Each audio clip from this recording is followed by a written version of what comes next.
MBG dan Kopdes salah manajemen? Bisa saja. Karena bisnis model MBG dan Kopdes akan mencederai APBN. Ini versi investor asing melihat cara kelolaan uang negara sehingga mereka cabut investasi fisik dari Indonesia dan cabut investasi kertas di bursa IHSG yang ujung-ujungnya membawa rupiah ke skenario 2. Bisa ke 21.500 per dolarnya. Karena bagi mereka, para investor asing tadi yang bahkan sesungguhnya mereka itu bisa membantu Kopdes dan MBG kalau tidak di bawah APBN.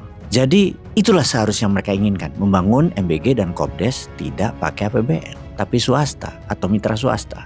Caranya gampang, ini belum terlambat. Kedepan ubah aja MBG menjadi BUMN Catering F&B dan Kopdes menjadi BUMN Pusat Perdagangan Desa yang bekerja semua profesional di dalam BUMN tersebut, di mana keduanya akan membangun konektivitas desa penghasil ke piring anak di sekolah, menjadi perantara perdagangan desa ke dapur MBG. Sahabat, mari kita bicara tentang sesuatu yang jauh lebih besar dari MBG, jauh lebih besar daripada Kopdes, jauh lebih besar daripada satu program pemerintah, namanya kepercayaan. Karena dalam ekonomi modern, uang bergerak mengikuti kepercayaan, trust. Investor tidak membeli gedung, investor tidak membeli pidato, investor membeli keyakinan bahwa uang mereka akan dikelola dengan benar oleh negara. Dan ketika kepercayaan itu mulai retak, modal mulai berjalan keluar, baik diam-diam maupun perlahan ataupun tiba-tiba. Kita ke kurs rupiah yang jebol 18.000 per dolarnya.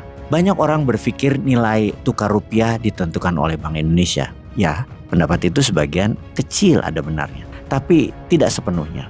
Rupiah juga ditentukan oleh bagaimana dunia memandang Indonesia. Ketika investor global melihat sebuah negara, mereka tidak hanya melihat pertumbuhan ekonomi, mereka melihat kualitas manajemen bernegaranya. Mereka melihat disiplin fiskal pemerintahnya. Mereka melihat efektivitas penggunaan anggaran. Mereka melihat apakah uang negara menghasilkan produktivitas atau hanya menghasilkan pengeluaran atau beban. Karena bagi investor, satu pertanyaan selalu muncul. Setiap satu rupiah yang dikeluarkan oleh negara menghasilkan apa? Produktivitaskah atau beban?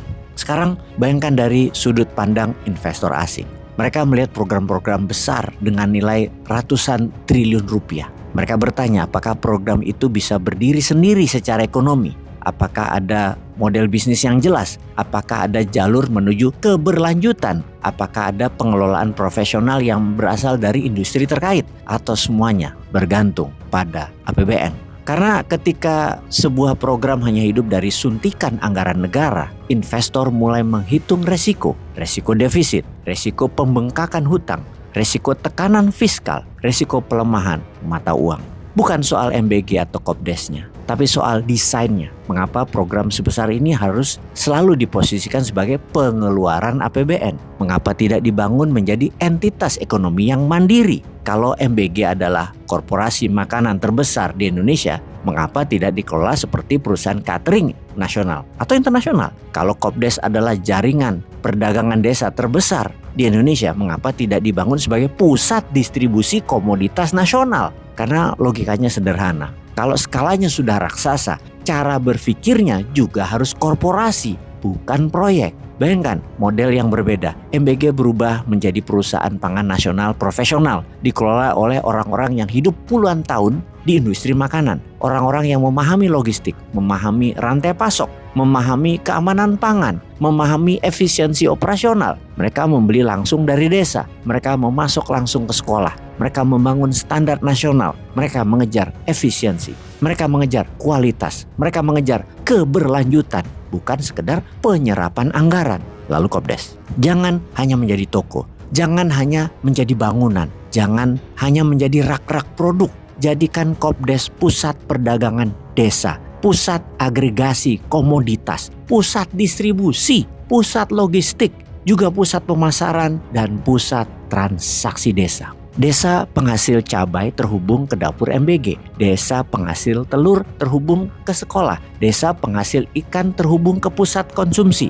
Maka uang berputar di desa, produksi meningkat, pendapatan petani naik, dan negara tidak terus-menerus menjadi pembayar tunggal. Investor global menyukai satu hal, model yang berkelanjutan. Mereka tidak takut pada proyek besar. Mereka takut pada proyek besar yang tidak memiliki jalan menuju efisiensi. Karena yang mereka lihat bukan hari ini. Yang mereka lihat adalah 5 tahun, 10 tahun, 20 tahun ke depan. Mereka bertanya, apakah ini aset produktif atau kewajiban jangka panjang? Apakah ini mesin pertumbuhan atau mesin pengeluaran? Dan jawaban atas pertanyaan itu menentukan apakah modal akan masuk ke Indonesia atau keluar dari Indonesia. Maka pertanyaan sebenarnya bukan apakah rupiah akan menjadi 21.000. Tidak ada yang bisa memastikan angka itu.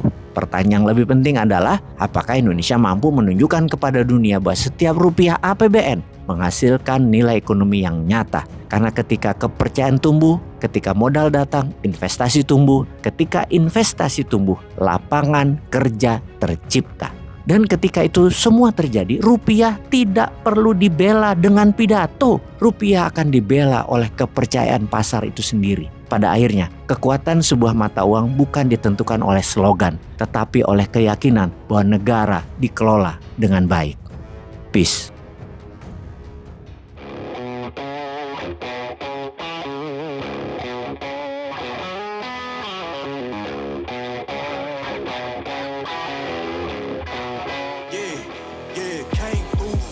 Cause they know I got the sauce. Got the presence on me, I can't ever take it off. That's why I came country boy stepping.